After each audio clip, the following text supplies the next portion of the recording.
Hi guys, நம்மளுடைய கீரைகள்லாம் நல்லா வளர்ந்துட்டுருக்கு. Last time நம்ம ஒரு 4 days வீடியோவை எடுத்து போட்டிருப்போம். இப்போ அரௌண்ட் ஒரு 10 days கிட்ட ஆகுது. நல்லா வளர்ந்துட்டுருக்கு.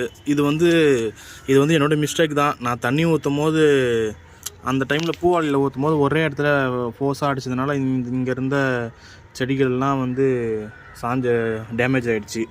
அதேமாதிரி தான் இதுலேயும். அதுக்கப்புறத்துலேருந்து நான் பூவாளியில் தண்ணி அடிக்கிறது நிறுத்திட்டேன். ஸ்ப்ரே தான் பண்ணிகிட்ருக்கேன்.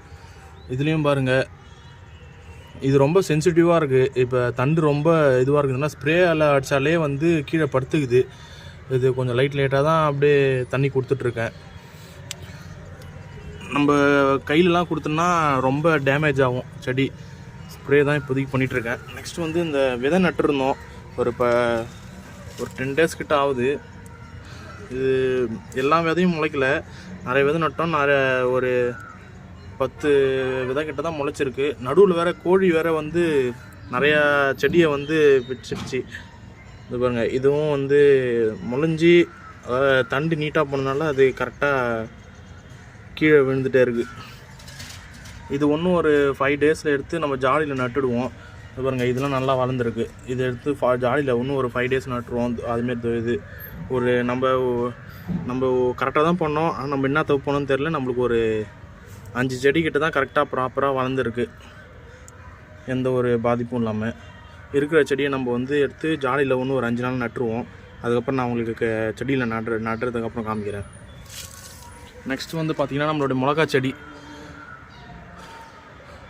செடி ஒரு 5 செடி 5 க்ரோ பேக்கில் வச்சோம். அதுவும் நல்லா செழிப்பாக வளர்ந்துட்டுருக்கு. இந்த பாருங்கள், பூ மொட்டு வந்துருக்கு பாருங்கள். மிளகா செடியில் பூ வைக்க ஆரம்பிச்சிருக்கு இப்போ தான். நான் இதுலேயும் பாருங்கள் லைட்டாக வந்திருக்கு. இது பாருங்கள் பூ. இது ஒரு 5 க்ரோ பேக் கிட்ட மிளகா செடி வச்சுருக்கோம். இதில் பாருங்கள், இந்த பூ நல்லாவே வளர்ந்துருக்கு. இது பாருங்கள், இந்த 5 க்ரோ பேக் கிட்ட மிளகா செடி வச்சுருக்கோம். நெக்ஸ்ட்டு கத்திரிக்காய் செடி ஒரு 4 க்ரோ பேக் கிட்ட வச்சோம்.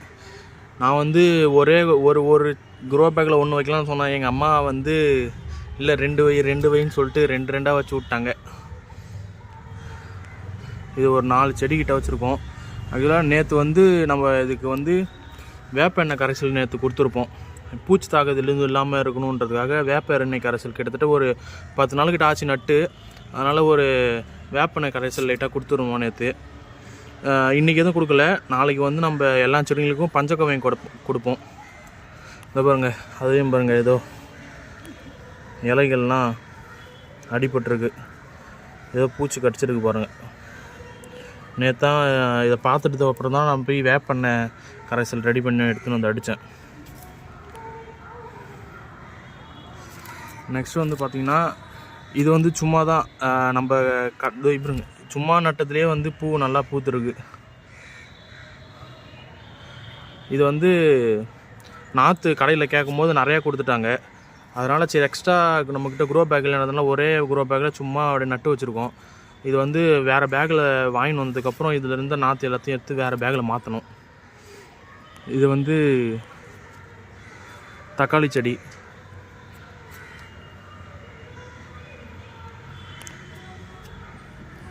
தக்காளி செடி இது நல்லா வளர்ந்துட்டுருக்கு. இது எங்கள் அம்மாவோடைய ரோஸ் பிளான்ட்டு. நம்ம கீழேயும் நம்ம வீட்டு எதிர்க்கையும் நிறையா ரோஸ் பிளான்ட் வாங்கி நட்டோம். இது மொட்டை மாடியில் இருக்குது. இன்னொரு ரோஸ் பிளான்ட் ஒன்று நடாமே இருக்குது. அது க்ரோ பேக் ஆர்டர் போட்டிருக்கேன். வந்ததுக்கப்புறம் அது நடணும். நெக்ஸ்ட்டு இந்த ஃப்ரிட்ஜு தொட்டி பார்த்திங்கன்னா, நம்ம மொண்டை கொட்டி இதில் தான் நம்ம அந்த விதை போட்டிருக்கோம்ல, அந்த விதை அந்த செடிகள்லாம் இதில் தான் நடப்போகிறோம். நாளைக்கு இதை மண்ணை கொட்டி ஃபுல்லாக ரெடி பண்ணிவிடுவோம். நான் உங்களுக்கு கொட்டினதுக்கப்புறம் உங்களுக்கு அப்டேட் பண்ணுறேன். இதை நம்மளுடைய சாமந்தி செடிகள் பாருங்கள் எவ்வளோ மொட்டு வச்சுருக்குன்னு. இதை சாமந்தி செடிக்கு நடுவில் பஞ்சகாவியம் கொடுத்து விட்டேன்.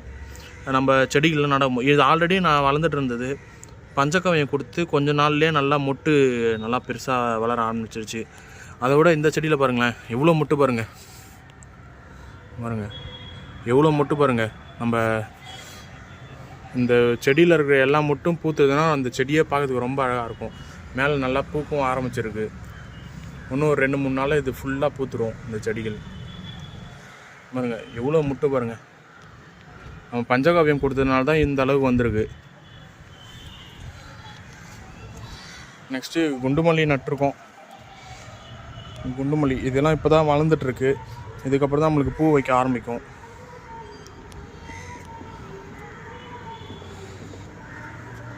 இது வந்து எங்கள் அம்மா காய்கறியை வெட்டிட்டு அதனுடைய கழிவுலேருந்து எடுத்து போட்டாங்க. அந்த தண்ணியை ஊற்றுனது அதுலேருந்து விதையில் இது ஆட்டோமேட்டிக்காக முளைஞ்சிது. இந்த பாருங்க தக்காளி.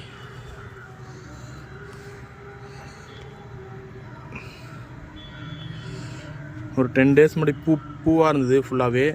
இப்போ அது ஃபுல்லாக தக்காளி இதுவாகிடுச்சு. இதுலேயும் பாருங்கள், இதுலேயும் பூ நிறையா விட்டுருக்கு தக்காளியில். இன்னும் கொஞ்ச நாளில் இது எல்லாமே பூத்து நம்மளுக்கு தக்காளி பழமாயிடும். அவ்வளோதாங்க. இப்போதைக்கு இதுதான் அப்டேட்டு. நம்ம இன்னும் கொஞ்சம் நிறைய அப்டேட் பண்ண வேண்டிய வேலை இருக்குது. நம்மக்கிட்ட கொஞ்சம் அமௌண்ட் இல்லாததுனால கொஞ்சம் டிலே ஆகிட்டுருக்கு. நம்ம இன்னும் நிறையா ஸ்டாண்ட் ரெடி பண்ணுவோம். அந்த ஸ்டாண்டெல்லாம் ரெடி பண்ணிவிட்டு உங்களுக்கு நான் ஃபுல்லாக அப்டேட் பண்ணுறேன். இப்போதைக்கு நான் இந்த ஸ்டாண்டே நீ தான் ரெடி பண்ணேன். சரி, அதை விட ஒரு வீடியோ போட்டுருன்றதுனால இன்றைக்கி அப்படியே வீடியோ எடுத்தேன். இப்போ பாருங்க, நம்ம ஃபஸ்ட்டு ஒரே ஒரு ஸ்டாண்டு மட்டும் தான், அந்த லாஸ்ட்டில் இருக்க ஒரே ஸ்டாண்டு மட்டும் தான் எடுத்தோம். இந்த 2 ஸ்டாண்டுமே இப்போ நம்ம ரீசெண்டாக ரெடி பண்ணது.